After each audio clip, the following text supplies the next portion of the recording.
A is lost in a maze of mist. A moment ago he was standing in Looker's police station, his family and friends by his side, but now he is alone. Frantically he calls for them, for Anthea and Concordia, for Whitley and Colrus, for Gothita, Roltz, Fungi, and above all else Baniri. But he gets no response. Distress fills the young king's heart, and letting out a primal scream, he begins pushing through the fog, clawing out with his hands in the hope of finding someone he loves. However, this is a vain effort, as when he parts the mist, he sees no sign of his comrades, only the vague silhouette of a cabin nestled in the woods. Briefly recognition flashes, like he knows this place, but this deja vu is quickly replaced by a sudden lurching sensation behind his stomach as A feels himself being pulled back into the fog. On instinct, A opens his mouth to cry out, but this just allows more of the white vapor to flood his lungs, and as the cabin is obscured once more, he feels unconsciousness claim him. A very long time later, or maybe no time at all, A awakens in a firm but warm bed. It takes a great force of will to open his eyes, but still feeling that burning need to see if his friends and family are okay, he makes himself do this, sitting up and looking around. Taking a moment to get his bearing, the young king quickly realizes he is in a bedroom of some sort. At first he assumes that it's deserted, but then a voice speaks up, stating that A is awake at last, and as the boy turns his attention to the most shadowy corner of the bedroom, he finds Nat surveying him with those cold dead eyes of his. Hackles raising, A demands the green-haired man explain what's going on, and with a curt nod, Nat obliges, stating they are currently in the Triad gym, specifically the loft above it, where they have been residing for the last several weeks while waiting for Lord A to regain consciousness. A is at a loss for words. He's been asleep for weeks? But then a more pressing question comes to his mind, and he asks where the others are. Factually, Nat states that Colrus along with the girl Whitley and all their Pokemon are awakened somewhere in the gym, though he says nothing of Anthea and Concordia. Picking up on this, A goes to ask after his sisters, but is stopped when Nat tells him he can ask more questions later. Right now he is required elsewhere, as his orders were to deliver the boy as soon as he was awake. Curiously, A asks who or where he is being delivered to, but Nat merely gives him a look that says he was not kidding when he said he would only answer more questions after I had completed this task. Knowing that without his Pokemon to back him up, any refusal he makes would simply be overridden by the green-haired man, A rises to his rather numb feet and follows after Nat. Descending the smooth wooden staircase, the young king soon finds himself in what appears to be the living room of an apartment, and to his delight here he finds Baniri waiting for him. Running over, A wraps the rabbit in a hug, and as Baniri returns the gesture before scampering up onto his shoulder, everything feels right with the world for a moment. Clearing his throat to regain A's attention, Nat gestures to a doorway, and taking the cue, A enters. Inside, A sees a small kitchen and dining room, though this is not what catches his attention so much as the man seated at the head of the dining table. It is his father, Ghetsis. Beaming broadly, A greets his father, while Ghetsis adopts a fond look, saying he is pleased to see his son up and well again, especially after nearly losing him to Interpol. At the mention of the international police, A's jaw sets, and Ghetsis can see fire in the boy's eyes. Good. This is exactly the result he desired when he leaked the information about A to the police and set in motion the events of his arrest. What better way to further radicalize the boy than the trauma of abduction and incarceration? Now A has a face to put to his well-cultivated rage, and by tugging on that string, he will be more malleable than ever in Ghetsis' hand. The only blemish on his flawless plan was the intervention of that meddler Colrus and those idiot girls. If they had simply stayed where they were meant to, Nat would have rescued A and delivered him here unharmed, though just frightened enough to be of use.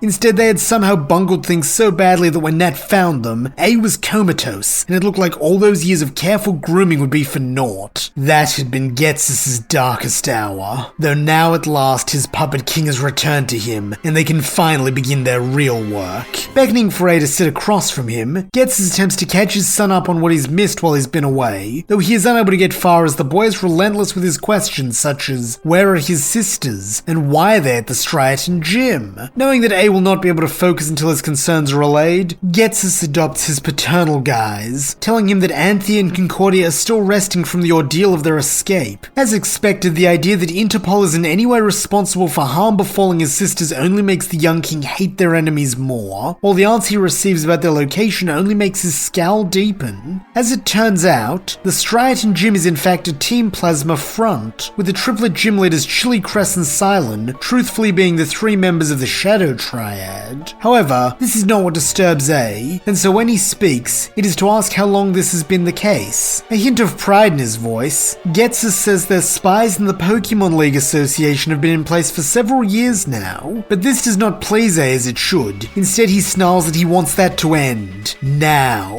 Resisting the all-too-common urge to throttle the brat, Ghetsis asks why, and A replies that by acting as gym leaders, his followers have inflicted the very cruelty and tyranny upon Pokemon that Team Plasma was created to prevent. He will not stand for it. If he is to ascend to kingship over all of Unova as the hero of ideals, it will not be based on a foundation of hypocrisy and abuse, so he wants this gym shut down at once. Bowing his head like a legal subject, Ghetsis replies that his king's command will of course be obeyed, though he would request that the gym at least be allowed to remain open for the remainder of this league season, since it would look suspicious if it closed abruptly, as well as depriving Team Plasma of a crucial source of intel. Unfortunately for the green-haired sage, A is relentless in this, saying he does not care, he will not allow further violence and harm to befall Pokemon, so the matter is settled. Bowing once more, Ghetsis yields, or at least pretends to. He is not about to throw away his spy network on a child's whim. Like with all the decrees his little figurehead makes, he will play along, closing down the gym for a few days until A is out of view, then business will resume as per his designs. Though with some wry amusement, Ghetsis reflects that he will do as the boy commands. In a sense, the gym will be closed down after this league season, as will all the gyms of Unova, since there will be no need for them after everyone outside Team Plasma is forced to liberate their Pokemon. Too bad A may not be around to see it if his truculent streak remains in place. Now that A is satisfied, Ghetsis is last allowed to debrief him on the current situation. Following his sacrifice at the gym, and the perception that Bryson used the police as his lackeys to avoid a loss, Team Plasma sympathy is at an all-time high, with many considering A to be a hero and a martyr. Wanting to capitalize on this, Ghetsis has plans to arrange a public rally, and he wants A to be there to inspire people with a speech that will convince them to accept him as their king. A can see the logic in this, and so agrees to go along with his father's plan, with Ghetsis expressing his most humble gratitude for the king's compliance. Following this, Ghetsis briefly has A give his seal of approval to a number of minor decrees, such as approving continued renovation on the castle, and authorizing the purchase of a new helicopter to replace the one Anthea, Concordia, and Colress stole and subsequently lost. But such mundane elements of rulership are not to the boy's taste, and so in a fatherly tone, the leader of the 7 sages promises to finish the boilerplate by himself, so A can at last go check in on his friends and sisters. Smiling, A thanks his father, and grants him permission to act as his proxy in these matters before bolting off, exactly as Ghetsis had planned. Since now the boy has granted him carte blanche, he can put in motion the next stage of his master plan. Now that he is free, A's first stop is to try and check in on Anthea and Concordia. Thankfully, a member of the Shadow Triad is able to direct him to where the sisters are resting, though the boy king has to goggle a little at how odd the Shadow looks with green hair and waiter attire. Anthea and Concordia's room is much smaller than A's, being almost entirely filled by the 2 beds, though there is at least room enough for a stool, which A knows because this is where he finds Colress, having taken up a vigil over Anthea's sleeping form. At the sound of the boy's footsteps, the scientist turns, and when he lays eyes upon A, his greeting is blasé, bordering on dispassionate, as he factually comments that it seems A is finally awoken. However, A can see that behind that cool demeanor, Colress is happy to see him, and so with unabashed earnestness thanks his friend for coming to rescue him, since he never got a chance to in the chaos of their escape. Aloof as ever, Colress replies he hopes the king remembers that next time he puts in a request to increase his research budget. But this just makes A laugh, as he promises that if that's all Colress wants, he can consider his budget doubled for life. This in turn makes the blonde man titter, as he teases that if the king intends to be such a spendthrift, it might have been in Team Plasma's best interest had Anthea stayed in charge. He then softens a little, dropping his facade as he tells A that if anyone deserves his thanks, it's Anthea, since it was her idea to rescue him. A faint smile then plays on his stern lips, and when the boy asks what's the matter, the scientist merely replies that there is something very special and unquantifiable about the love of a big sister, before lapsing into deep thought. For a time, A, Baneri, and Colress sit in silence until a shadow falls over them. Unlike with A's arrival, there is no footsteps to alert them, though this is hardly surprising as when they look they see their visitor as another Shadow Triad member, this one sporting blue hair that obscures one of his eyes. Bluntly, Colress asks what the man wants, voice, with the Shadow responding he would like a word with Lord A. Noting the scientist's stern expression, A rises, bidding the Shadow to lead him somewhere they can speak alone. Nodding his understanding, the blue-haired enforcer leads A and Baneri from the room and down the stairs into the main area of the gym, which also doubles as a restaurant. Due to being late in the evening, the restaurant is closed, but to his surprise, A finds that he and the Shadow are not alone as he had instructed. Instead, they are met by the other two members of the Triad. Having never liked these guys, A suspiciously asks what this is all about, but the third Shadow, the one with red hair, replies they were informed of Lord A's order to close the gym. They will of course comply, but they would like to make one request first, that their final battle as gym leaders be against their king. Truthfully, A has no interest in battling these three, but it seems that Baneri has other ideas, as he begins babbling something in a determined voice. Turning to look at his partner, the young king asks if it really wants to fight, and when the rabbit Pokemon gives a vigorous nod, A acquiesces, hoping this will at least be useful for Baneri's rehab. As a result, it is Baneri who A chooses first when he is led over to the battlefield, while his opponent, the Shadow who fetched him, chooses Panpour. Unfortunately for the Shadow, this is not a drawn-out match, as when A calls for Techno Kick, the crackling electricity of the shock drive bathes Baneri's prosthetic foot, turning the kick that follows into a super effective one. Despite being half the size of Panpour, Baneri's Techno Kick is more than capable of knocking the Aqua Monkey off its feet, and when it goes crashing into the gym's back wall, it is rendered unconscious, serving as a testament to the power A's starter received in its time in Nat's not-so-tender care. Second up for A is the green-haired Triad member, who chooses Pansage, while suggesting A also switch Pokemon, since that way none of the King's Pokemon will be subjected to undue fatigue or injury from fighting multiple battles. Nodding, A calls his starter back to his side, before bringing out Rufflet, who tweets delightedly after so long cooped up in its ball. Upon spotting that it is A who once more commands it, the eaglet does a joyful lap of the room before dive-bombing into the boy's chest to hug him.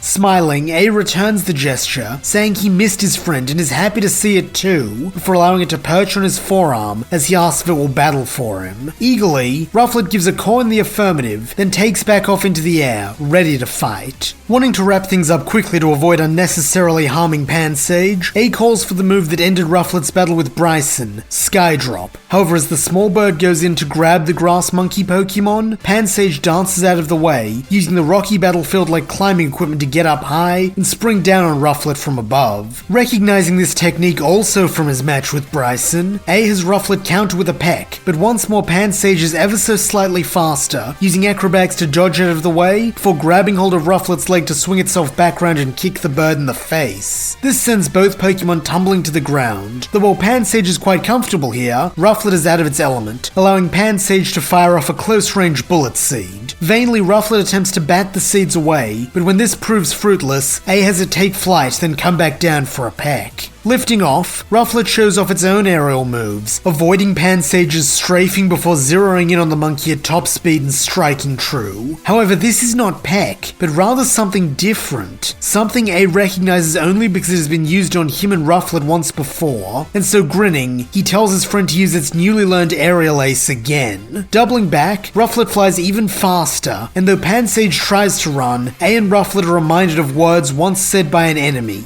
Aerial ace never misses. And this case is no different, with the eaglet Pokemon landing a second super effective hit on Pansage, downing it. Having won 2 out of the 3 battles, A is declared the winner, and though the red-headed Shadow is disappointed that he was not permitted a chance to battle the king, he along with his brothers congratulate A all the same. By now it has gotten quite late, and though A is wide awake both from his battle and the fact that he's been sleeping for ages, Nat soon appears to escort him back to bed, stating that Lord Ghetsis decreed he be rested for the morning. A is a bit confused by this, wondering what could be planned for tomorrow, but when the morning comes, all becomes clear as it is Ghetsis himself who rouses his son, saying they have a flight to catch. Worriedly, A asks what about his sisters and friends, but Ghetsis assures him that he need not concern himself with Anthea, Concordia, and Colrus, since he is leaving Nat behind to take care of them. Right now, all that should be on his mind is his speech. Remembering his father's plan, A at last banishes the final remnant of sleep and rises to his feet, declaring that he will do his part for Team Plasma. Taking a small fleet of unmarked vehicles to a place slightly out of town called the Dream Yard, Ghetsis and a number of Team Plasma grunts board a small helicopter which takes off in a southward direction. Though he is offered to sit in the co-pilot's chair away from the rank and file, declines, stating that he wants to get to know the brothers and sisters in arms who have agreed to join their noble cause. However, as it turns out, one of them already knows quite well, that being Whitley, who waves at from across the cabin, beaming that Lord Ghetsis gave her a real Team Plasma uniform and even let her join this operation, her excitement palpable.